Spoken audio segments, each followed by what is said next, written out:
October country, that country where it is always turning late in the year, that country where the hills are fog and the rivers are mist, where noons go quickly, dusks and twilights linger, and midnights stay. That country composed in the main of cellars, subcellars, coal bins, closets, attics, and pantries faced away from the sun. That country whose people are autumn people, thinking only autumn thoughts, whose people passing at night on the empty walks sound like rain. The Cistern. It was an afternoon of rain, of lamps lighted against the gray. For a long while the two sisters had been in the dining room. One of them, Juliet, embroidered tablecloths. The younger, Anna, sat quietly at the window seat, staring at the dark street and the dark sky.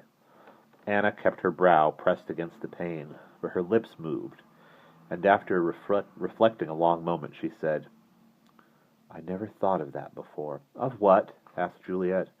"It just came to me. There's actually a city under a city. A dead city right here, right under our feet." Juliet poked her needle in and out of the white cloth. "Come away from the window. The rain's done something to you." "No, really. Didn't you ever think of the cisterns before? They're all through the town. There's one for every street. And you can walk in them without bumping your head. And they go everywhere and finally go down into the sea," said Anna, fascinated with the rain on the asphalt pavement, out there, and the rain falling from the sky and vanishing down the gratings at each corner of the distant intersection. "Wouldn't you like to live in a cistern?" "I would not. But wouldn't it be fun, I mean very secret, to live in a cistern and peek up at people through the slots and see them and them not see you? Like when you were a child and played hide and seek and nobody found you, and there you were in the midst of in their midst all the time, all sheltered and hidden and warm and excited. I'd like that.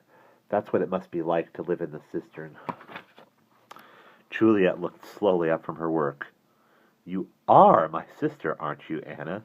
You were born, weren't you? Sometimes the way you talk, I think Mother found you under a tree one day and brought you home and planted you in a pot and grew you to this size, and there you are, and you'll never change." Anna didn't reply, so Juliet went back to her needle. There was no color in the room. Neither of the two sisters added any color to it. Anna held her head to the window for 5 minutes. Then she looked way off into the distance and said, "I guess you'd call it a dream. Well, I've been here the last hour, thinking." "Yes, Juliet, it was a dream." Now it was Juliet's turn not to answer. Anna whispered, "All this water put me to sleep for a while, I guess. And that's when I began to think about the rain and where it came from and where it went and how it went down those little slots in the curb. And then I thought about deep under. And suddenly, there they were, a man and a woman, down in the cistern under the road." "What would they be doing there?" asked Juliet.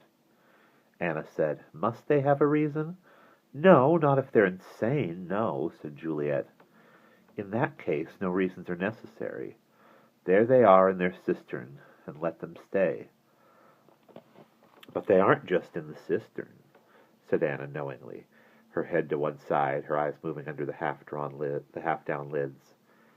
"No, they're in love, those two." "For heaven's sake," said Juliet, "did love make them crawl down there?" "No, they've been there for years and years," said Anna. "You can't tell me they've been in that cistern for years living together," protested Juliet. "Did I say they were alive?" asked Anna, surprised. "Oh, but no, they're dead." The rain scrambled in wild, pushing pellets down the window. Drops came and joined with the others and made streaks. "Oh," said Juliet. "Yes," said Anna pleasantly. "Dead. He's dead and she's dead." This seemed to satisfy her. It was a nice discovery, and she was proud of it. "He looks like a very lonely man who never traveled in all his life." "How do you know?" "He looks like the kind of man who never traveled but wanted to. You know, by his eyes." "You know what he looks like, then?" "Yes, very ill and very handsome. You know how it is with a man made handsome by illness.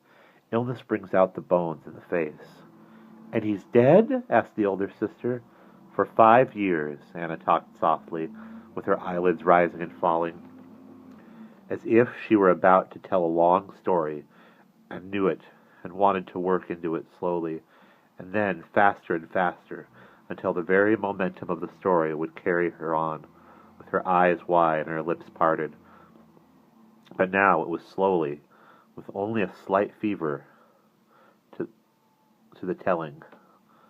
5 years ago, the man was walking along a street, and he knew he'd been walking the same street on many nights, and he'd go on walking it, so he came to a manhole cover, one of those big iron waffles in the center of the street, and he heard the river rushing under his feet, under the metal cover, rushing toward the sea. Anna put out her right hand, and he bent slowly and lifted up the cistern lid and looked down at the rushing foam and the water, and he thought of someone he wanted to love and couldn't, and then he swung himself onto the iron rungs and walked down them until he was all gone. "And what about her?" asked Juliet, busy. "When'd she die?" "I'm not sure. She's new. She's just dead now. But she is dead. Beautifully, beautifully dead." Anna admired the image in her mind. It takes death to make a woman really beautiful, and it takes death by drowning to make her most beautiful of all. Then all the stiffness is taken out of her, and her hair hangs up in the water like a drift of smoke. She nodded her head amusedly. All the schools and etiquettes and teachings in the world can't make a woman move with this dreamy ease, supple and ripply and fine. Anna tried to show how fine, how ripply, how graceful, with her broad, coarse hand. He's been waiting for her for 5 years, but she hadn't known where he was till now. So there they are, and will be, from now on. In the rainy season they'll live, but in the dry season, that's sometimes months, they'll have long rest periods. They'll lie in little hidden niches, like those Japanese water flowers, all dry and compact and old and quiet. Juliet got up and turned on yet another little lamp in the corner of the dining room. "I wish you wouldn't talk about it," Anna laughed. "But let me tell you about how it starts, how they come back to life. I've got it all worked out." She bent forward, held onto her knees, staring at the street and the rain and the cistern mouths. There they are, down under, dry and quiet, and up above the sky gets electrical and powdery. She threw back her dull graying hair with one hand. "At first, all the upper world is pellets. Then there's lightning, and then thunder, and the dry season is over, and the little pellets run along the gutters and get big and fall into the drains. They take gum wrappers and theater tickets with them, and bus transfers." "Come away from the window now." Anna made a square with her hands and imagined things. "I know just what it's like under the pavement in the big square cistern. It's huge. It's all empty. From weeks with nothing but sunshine. It echoes if you talk. The only sound you can hear, standing down there, is an auto passing above. Far up above, the whole cistern is like a dry, hollow camel bone in a desert waiting." She lifted her hand, pointing as if she herself were down in the cistern waiting. Now a little trickle, it comes down on the floor. It's like something was hurt and bleeding up in the outer world. There's some thunder. Or was it a truck going by? She spoke a little more rapidly now, but held her body relaxed against the window, breathing out. And in the next words, "It seeps down, then. Into all the little hollows come other seepages, little twines and snakes, tobacco-stained water. Then it moves, it joins others, it makes snakes, and then one big constrictor which rolls along on the flat-papered floor from everywhere, from the north and south, from other streets. Other streams come, and they join and make one hissing and shining coil, and the water rise into those two little dry niches I told you about. It rises slowly around those two, the man and the woman lying there like Japanese flowers. She clasped her hands, slowly working finger into finger, interlacing. The water soaks into them. First it lifts the woman's hand in a little move, her hand's the only live part of her. Then her arm lifts, and one foot, and her hair. She touches her own hair as it hung about her shoulders, unloosens and opens out like a flower in the water. Her shut eyelids are blue. The room got darker. Juliet sewed on, and Anna talked and told all she saw in her mind. She told how the water rose and took the woman with it, unfolding her out and loosening her, and standing her full upright in the cistern. The water is interested in the woman, and she lets it have its way. After a long time of lying still, she's ready to live again, any life the water wants her to have. Somewhere else, the man stood up in the water also, and Anna told of that, and how the water carried him slowly, drifting, and her drifting until they met each other. The water opens their eyes. Now they can see but not see each other.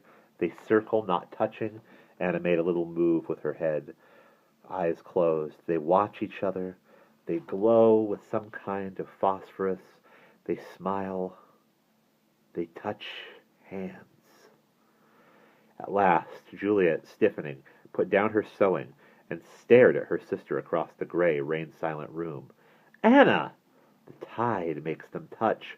The tide comes and puts them together.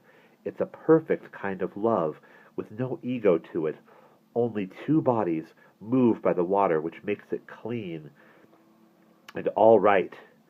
It's not wicked this way. "It's bad you're saying it," cried her sister. "No, it's all right," insisted Anna, turning for an instant. "They're not thinking, are they?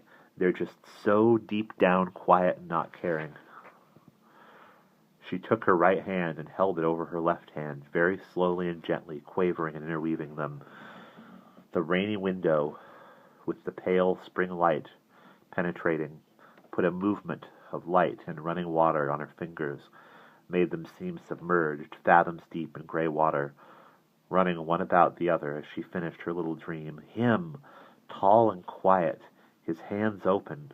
She showed with a gesture how tall and how easy he was in the water. Her, small and quiet and relaxed. She looked at her sister, leaving her hands just that way. They're dead, with no place to go, and no one to tell them.